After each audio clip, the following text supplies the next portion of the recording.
புன்னகை பூவே சீரியலை பிடித்திருந்தால் இந்த வீடியோவை மறக்காம லைக் செய்து கொள்ளவும்.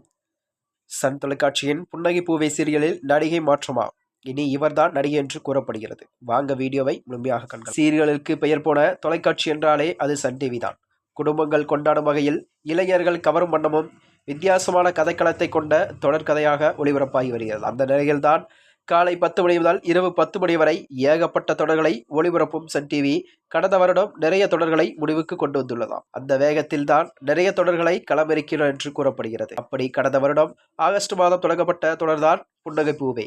இந்த தொடரில் கலைவாணி கதாபாத்திரத்தில் நடித்த நடிகை மாற்றப்பட்டுள்ளாராம். இனி கலைவாணியாக நடிகை ஐஸ்வர்யா நடிக்க இருக்கிறார் என்று கூறப்படுகிறது. மேலும் அதனைத் தொடர்ந்துதான் இந்த சீரியலில் நடிகைகள் மாற்றம் என கூறப்பட்டு வருகிறதாம். மேலும் இதுபோன்ற வீடியோக்களை தெரிந்து கொள்ள நமது சேனலை மறக்காம சப்ஸ்கிரைப் செய்து கொள்ளவும். நன்றி, வணக்கம்.